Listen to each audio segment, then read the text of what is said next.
하나님의 것입니다. 하나님께서 우리에게 맡겨주신 것들입니다. 그래서 우리는 이 땅을 살아갈 때 청지기적 자세로서 이 땅을 살아가게 됩니다. 하나님은 우리에게 모든 것을 맡겨주셨는데 시간도 맡겨주셨기 때문에 그 시간도 우리가 하나님의 뜻 안에서 사용해야 할 의무가 있습니다. 시간뿐만 아니라 돈도 그렇고 자녀도, 우리의 지식도, 우리의 어떠한 권세, 권력도 마찬가지입니다. 우리가 가진 권위도 하나님의 것이고 청지기로서 이웃을 위해서 하나님의 뜻을 이루기 위해서 그 힘도 사용해야 하는 것입니다. 어떤 사람들은 자신들이 가진 것들로 이웃을 섬기고 나누고 그렇게 해서 세상을 변화시키는 반면에 어떤 사람들은 자신이 가진 것들로 도리어 이웃을 힘들게 하고 세상을 어지럽게 합니다. 그렇게 이웃들을 힘들게 하는 사람들이 참 많은 것 같습니다.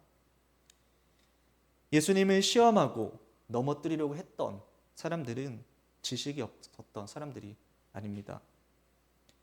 그들은 오히려 많은 지식을 가지고 있었고 높은 권위도 있었습니다.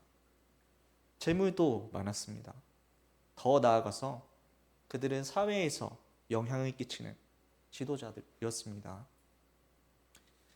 그들이 예수님을 시험하고 십자가에 못 박습니다. 많은 것을 가진 사람들이 이렇게 책임을 다하지 못하면 이웃과 사회는 힘들고 불의할 수밖에 없습니다. 오늘 본문에 한 율법 교사가 던진 질문이 나오고 있습니다. 25절 말씀에 선생님, 제가 무엇을 해야 영생을 얻을 수 있겠습니까? 라는 질문이었습니다. 그가 했던 이 질문은 그가 영생에 관심이 있었기 때문에 던졌던 질문은 아니었습니다. 이 질문은 예수님을 시험하기 위한 질문이었습니다. 그의 질문에 예수님의 대답은 26절에 나오고 있습니다. 율법에 무엇이라 기록되어 있으며 네가 어떻게 읽었느냐? 라는 반문이었습니다.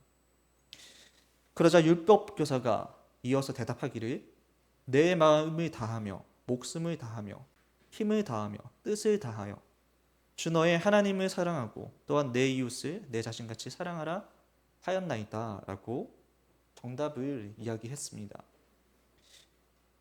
그 당시에 있어서 최고의 선은 율법에 기록된 대로 마음을 다하고 목숨을 다해 힘을 다하고 뜻을 다해서 하나님을 사랑하고 이웃을 사랑하는 것이었습니다. 그는 이 사실을 정확하게 알고 있었습니다. 예수님은 이 사람의 의도를 알고 계셨습니다. 그래서 네 대답이 옳다. 그대로 행하면 네가 살 것이다 라고 말씀하십니다. 너가 말하는 것이 옳으니 삶으로 행하라는 것입니다. 거창한 지식이나 철학이나 관념에 머물지 말고 이웃을 사랑하고 하나님을 사랑하는 삶을 살아가라는 것입니다. 예수님께서 이렇게 역으로 핵심을 찌르는 질문을 하셨기 때문에 그 대답을 들은 율법 교사는 매우 곤란한 상황에 빠지게 됩니다. 그가 예수님에게 이렇게 시험하려고 했던 것은 자기가 얼마나 많은 지식을 가지고 있는지를 뽐내면서 예수님을 무너뜨리기 위해 질문을 했던 것입니다. 내가 이만큼 율법을 잘 지키고 있고 이만큼 지식을 가지고 있고 내가 이만큼 신실하고 선한 사람인지 과연 알고 있을까라고 주님께 시험한 질문이었는데 오히려 자신이 곤란한 상황에 빠지게 된 것입니다. 영원한 삶은 하나님을 사랑하고 이웃을 사랑하는 삶입니다. 하나님을 어디서 만날 수가 있습니까? 하나님께서 임재하시는 곳입니다. 하나님을 만나기 위해서 하나님의 관심이 있는 곳을 향해야 합니다. 하나님의 관심은 고난받는 사람, 도움이 필요한 이웃, 상처받고 억눌린 영혼, 버림받은 영혼들 가까이에 계십니다. 그들 가까이에 돕고 사랑하고 섬길 때 하나님을 만나게 됩니다.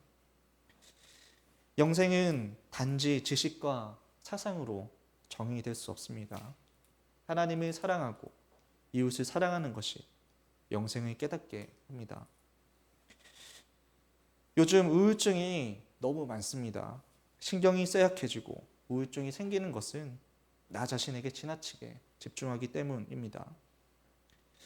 자신에게 집중하고 지나치게 반성을 하면 신경쇠약 그리고 우울증에 걸리게 됩니다.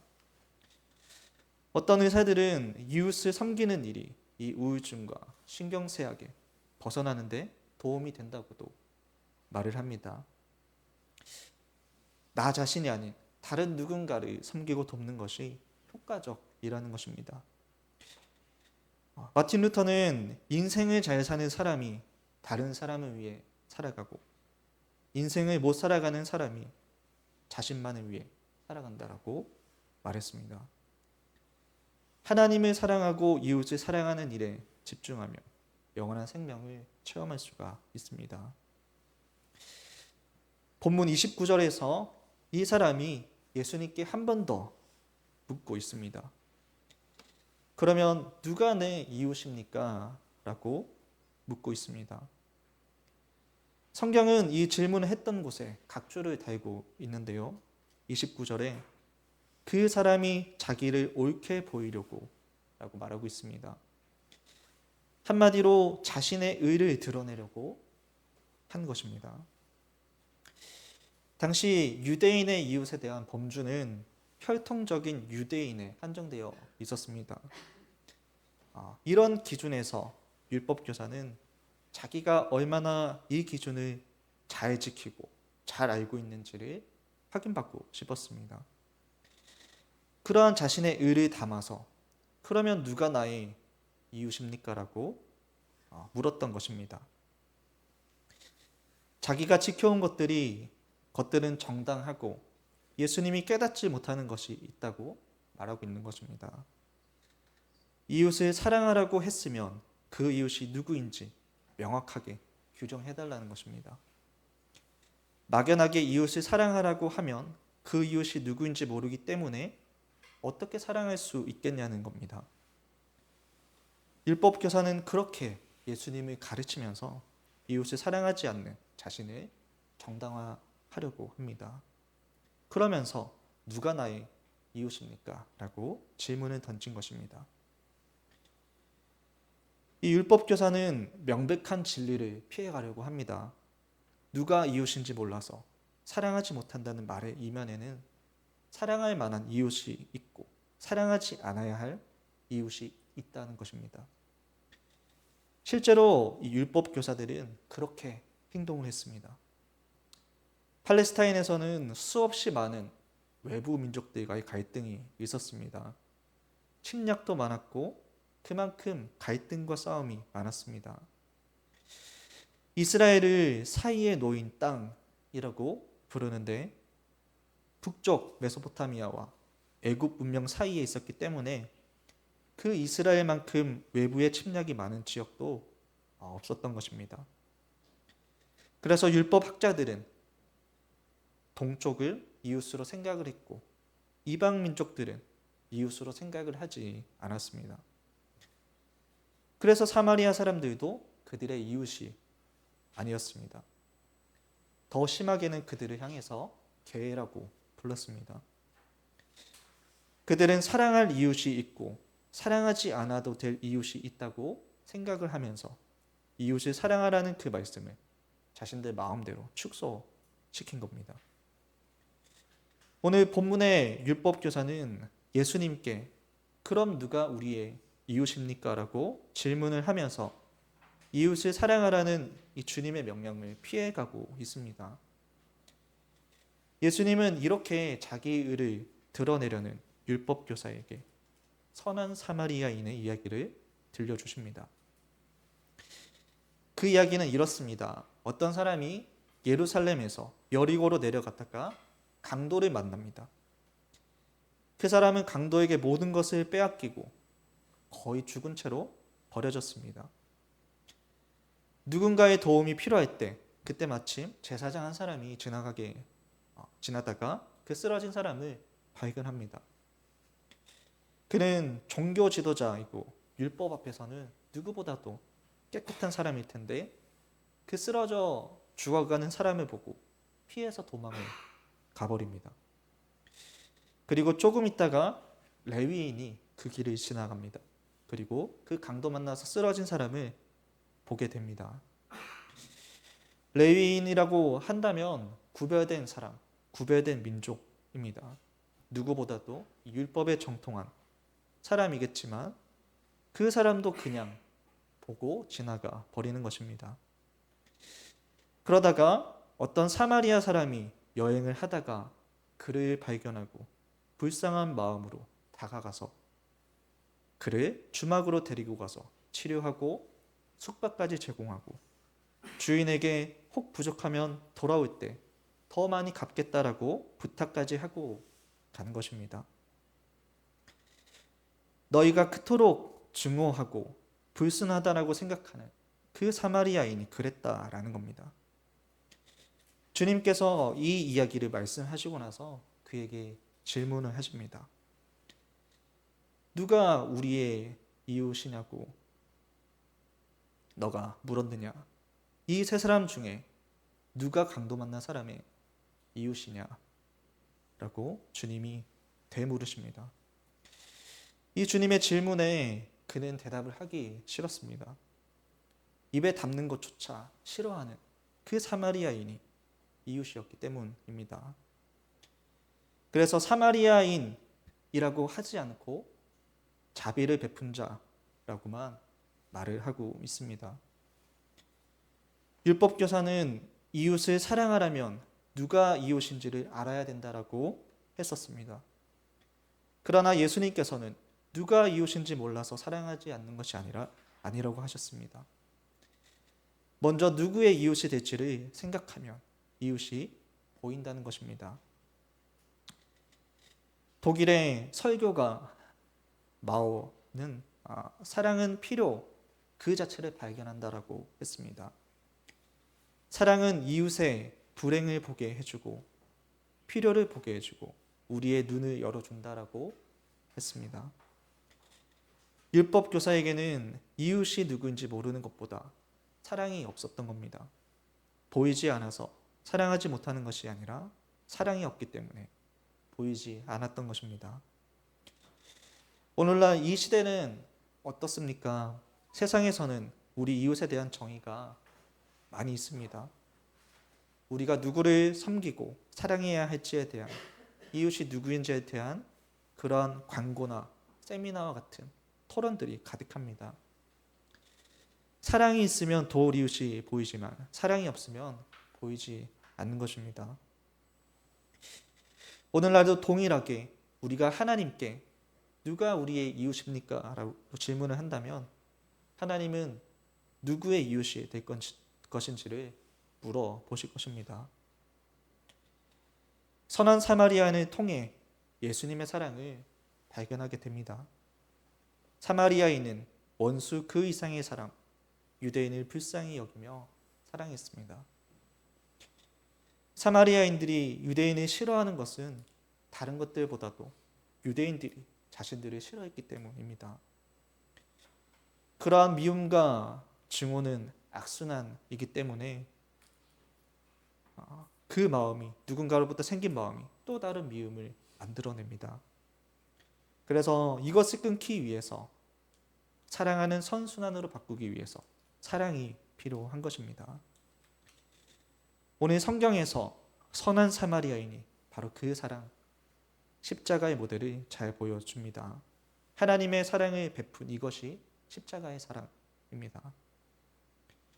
오늘 본문에 나온 이 선한 사마리아인은 눈앞에 나타난 강도를 도와주었습니다. 예수님은 그 선한 사마리아인과는 비교할 수 없는 사랑을 우리에게 보이셨습니다. 로마서 3장에 보면 의인은 하나도 없다라고 증언하고 있습니다. 인간은 선할 수 없습니다. 선에 대한 기준도 없고 스스로 깨닫고 하나님을 찾고 선을 행할 수도 없는 존재였습니다. 그래서 강도 만난 자의 이웃이 누구냐고 물으시는 것은 단순히 너의 이웃이 누구냐를 묻는 것에서 더 나아가서 너가 그 강도 만난 자이고 스스로 아무것도 할 수 없고 스스로 도울 수도 살 수도 없는 존재라는 것을 말씀하시는 것입니다. 그런 의미에서 요한복음 10장 11절 말씀은 진정한 선을 우리에게 제시합니다. 나는 선한 목자라 선한 목자는 양들을 위하여 목숨을 버리거니와. 우리는 강도 만난 사람처럼 죽어가고 있는 것이 아니라 죄로 인해서 스스로 죽음을 만들고 이미 죽은 사람이었습니다. 강도 만난 유대인은 사마리아인에게 도움을 받았지만 거절하지는 않았습니다.